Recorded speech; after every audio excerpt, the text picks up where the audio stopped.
Sometimes we wonder why somebody continually is talking. The one need of a sanguine is to connect. So sometimes when the sanguine is talking a lot, they are looking for that connection. Today, I'm going to introduce a series on different temperaments. In this series, I'm going to be talking about each of the 4 temperaments and how they fight, how they listen, and how they love. Very important. 3 very important ingredients of creating relationships that are fulfilling. I want to talk about the sanguine temperament. The sanguine, as we all know, they are the yellows. They love to be the center of attention. They are very talkative, very expressive, not only verbally, but also body language and the tone of voice. They have a lot of passion when they talk about the subject at hand. So the question that we want to answer today is, why do they hate silence? Why do they have to interrupt and talk a lot? We are going to go into that. And one of the things that we do need to know is that many of the times when we express ourselves the way we do, there is always an underlying psychological fear that is rooted in some of our experiences as we were developing.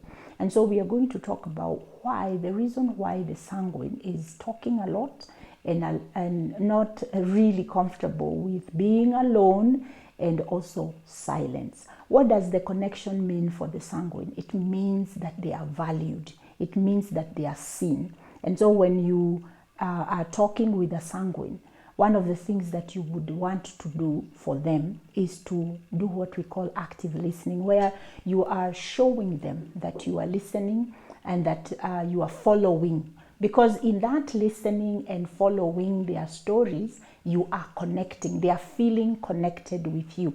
Body language like eye contact, giving back information that you are listening, like nodding and even making the sounds that show that you are agreeing or you can see where they are coming from. It helps them to feel connected with you. Instead of fighting against that and criticizing them and judging them on that, try understanding where they are coming from. Now, for the sanguine, silence may mean rejection and abandonment. It may also mean that they are not valued and they are not important.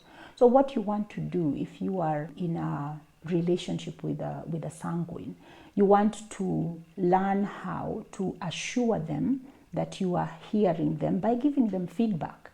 Most of the times when we communicate, we don't give each other feedback, and therefore the other person is not very sure whether their message was received. So the silence for a sanguine will feel like you are not interested, you can't see them, they are not important to you, or even you don't love them.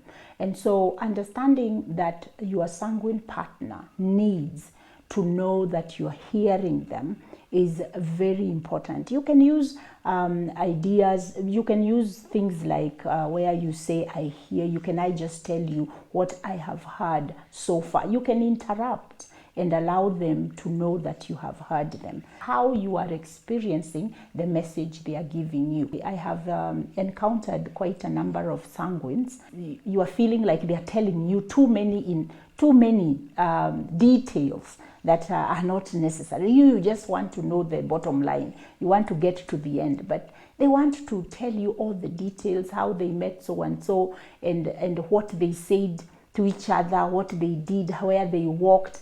And you are saying in your mind, please get to the point. It's important for you to know that your sanguine partner needs to be able to talk through everything because they are looking for connection. Not necessarily, the information is not that important to them. It is the connection that they are looking for. So if you have higher levels of emotional intelligence, you will connect with that need for attention, because you can also use other ways of connecting, like touch. If they are talking too much and you're feeling like they are overwhelming you with a lot of information, you can use things like touch. You can pull them close to you and just give them a hug Because if you give them a hug, you have connected even deeper than just listening. And that can guide the relationship where you are consistently feeling connected with each other. Now, the sanguine partner, I want to encourage you to be self-aware.